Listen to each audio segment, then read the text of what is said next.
मुसलमानों के तो रहबर वो किसी हाल में नहीं हो सकते। डर इतना बैठ गया था लोगों के दिल के ऊपर, इतना बड़ा खौफ था, उसकी वजह से बीजेपी को हराने की वजह से उन्होंने वोट दिया। आज वो लोग पछता रहे हैं, आज वो लोग इस बात को कहते हैं, अपने किए के ऊपर नादिम हैं, शर्मिंदा हैं, और वो ये कहते हैं कि हमसे गलती हो गई और वो गलती हम दोबारा से अब रिपीट नहीं करेंगे। जो लोग सबूत मांगने वाले लोग हैं, उन्होंने देश की खातिर क्या किया? उन्होंने, वो देश के सच्चे सिपाही नहीं थे, उन्होंने देश के साथ में गद्दारी की थी, उन्होंने देश का झंडा तमाम जिंदगी इन 75 साल में कभी उन्होंने देश का झंडा नहीं लहराया। उन्होंने आज़ादी से पहले भी देश के झंडे को रौंदा, पैरों तले रौंदा था।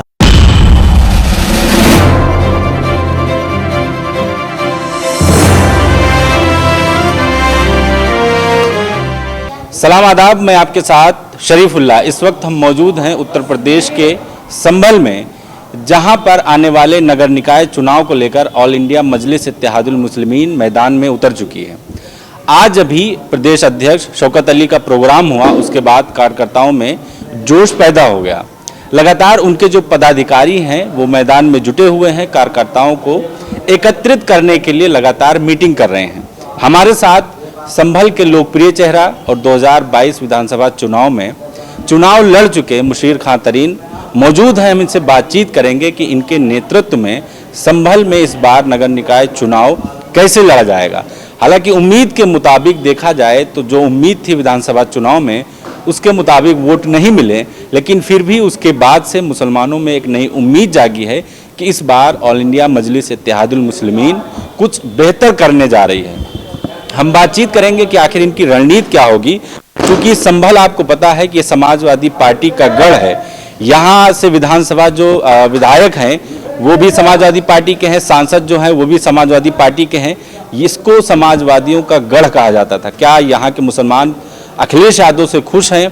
उनके हिसाब से यहाँ पर काम हुआ कि नहीं हुआ, इन सारे मुद्दों बातचीत करेंगे। सबसे पहला सवाल कि संभल में इस बार आपकी क्या रणनीति होगी नगर निकाय चुनाव को लेकर, क्योंकि विधानसभा चुनाव भी आप लड़ चुके हैं, आपको तजुर्बा है कि किस तरह से हमें मैदान में उतरना चाहिए। इंशाल्लाह पार्टी पूरे दमखम के साथ तैयार है और हमारे प्रदेश अध्यक्ष, उनका कहना यह है कि इंशाल्लाह हम अनथक मेहनत करेंगे, कोशिश करेंगे और इंशाल्लाह मेहनत जो है वो कभी रायगा नहीं जाती।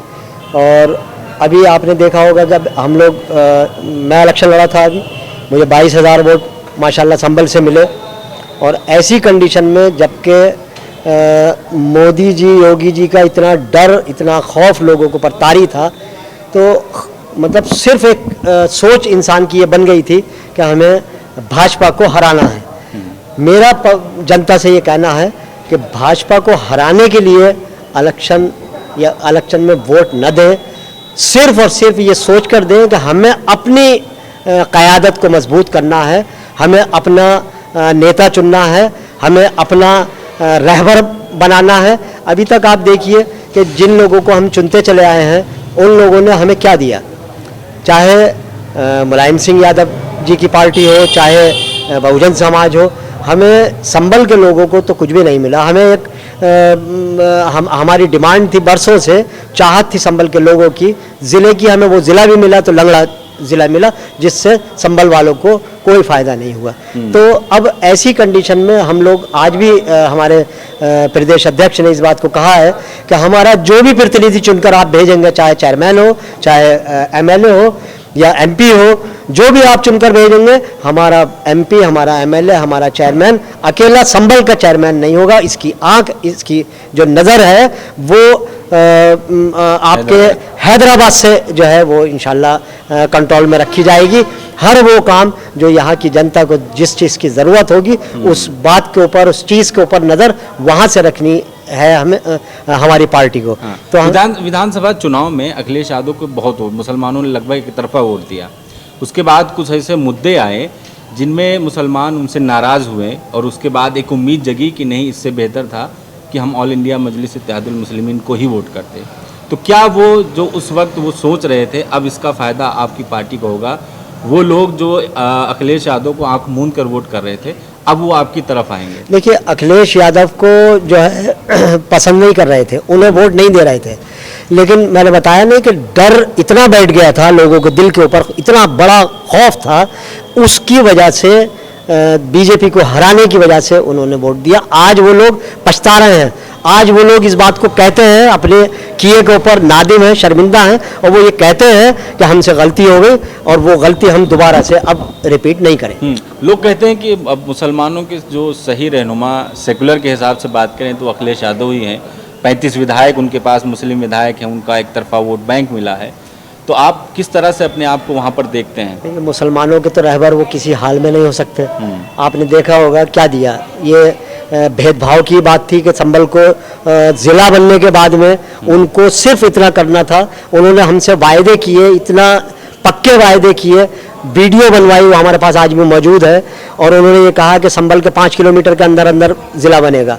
सिर्फ भेदभाव की बात थी कि यादवों में ले जाके उन्होंने जो है अपना मुख्यालय का हेडक्वार्टर रख दिया, और हम लोगों के साथ में ख़ास तरीके से मुस्लिम कम्युनिटी, यहाँ की जो दलित कम्युनिटी है, उसके साथ में 100% उन्होंने धोखा दिया और उनके साथ में न्याय नहीं किया। वो न्याय जो चाहिए था संभल को, उस न्याय के लिए संभल हमेशा तरसता रहेगा, और वो जो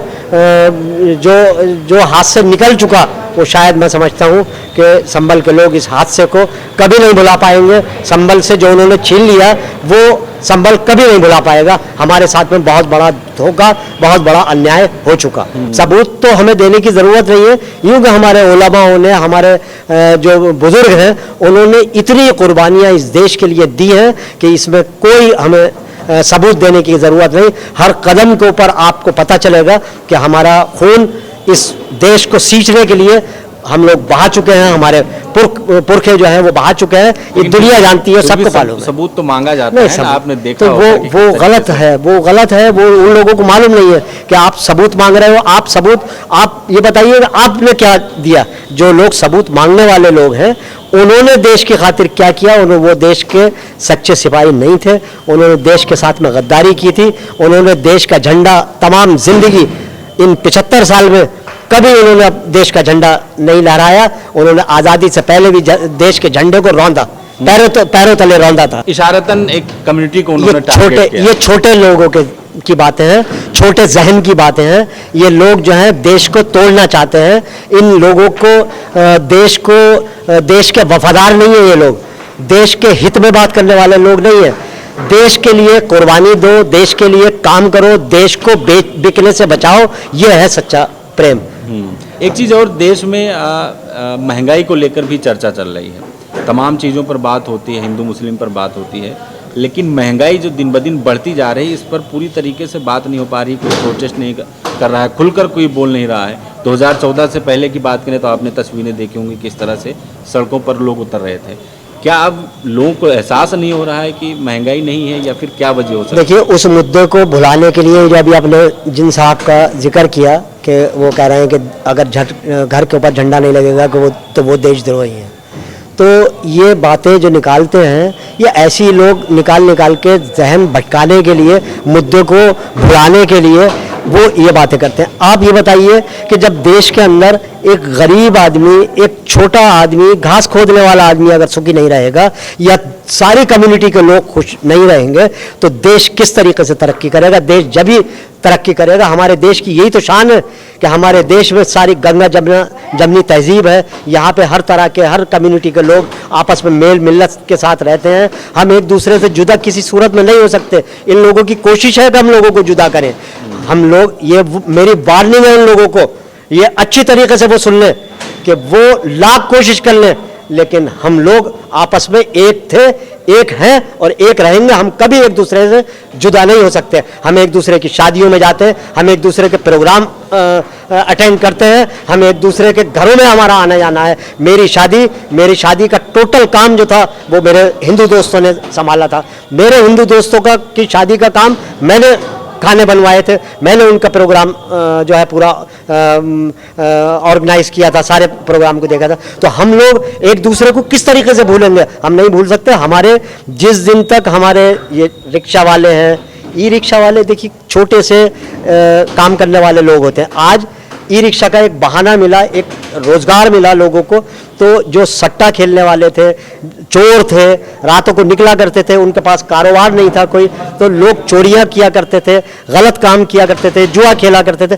आज ई रिक्शा होने के बाद में उन लोगों ने गलत काम छोड़ दिए और वो मेहनत के ऊपर उतर आए, वो अपने रोजी रोटी कमा रहे, खा रहे हैं। लेकिन मुझे ये बताइए कि उन लोगों की रोजी रोटी को अगर छीना जाएगा तो क्या होगा देश का। आज संबल के अंदर 10,000 से ज़्यादा लोग, 10,000 से ज़्यादा ई रिक्शाएँ संबल में मौजूद हैं। अब आप ये देख लीजिए कि एक ई रिक्शा के साथ में कम से कम 8-10 लोगों का परिवार, उसके माँ, उसके बाप, उसकी बीवी, उसके बच्चे, सारे लोग, बहन भाई, पूरा परिवार उसके साथ में रोटी खाता है।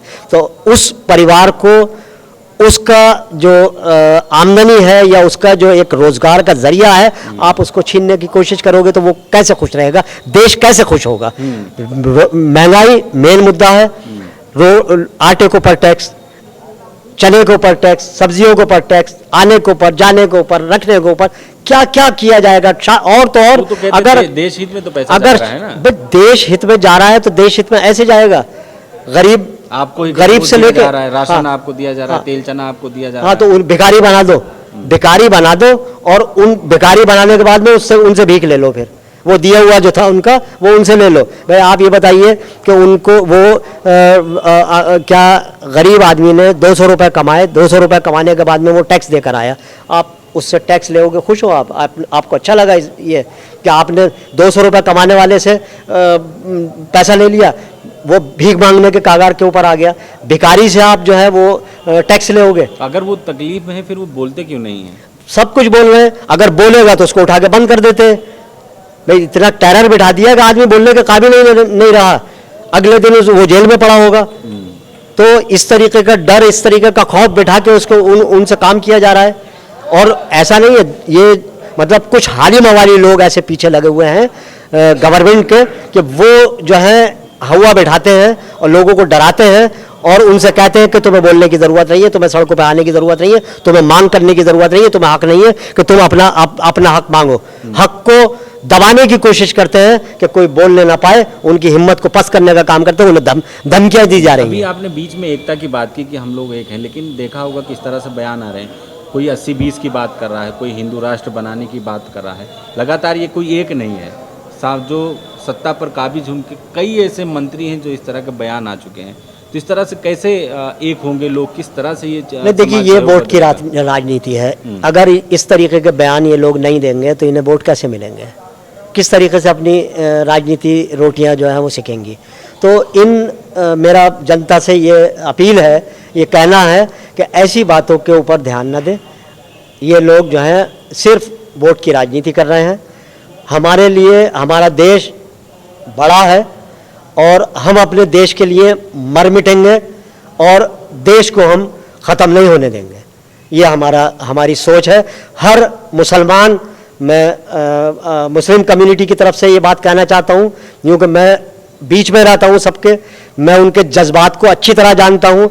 मेरी लोगों से बात होती है, मेरे देश के लोग, मेरे संबल के लोग, मेरे शहर के लोग किसी सूरत में भी अपने देश के ऊपर, मेरे देश के ऊपर आंच आना पसंद किसी सूरत नहीं करेंगे और ना करते हैं। और ये चाहते हैं कि हम देश के लिए कुर्बानी दें, देश के लिए काम करें, देश को किसी सूरत भी टूटने से हम बचाएं।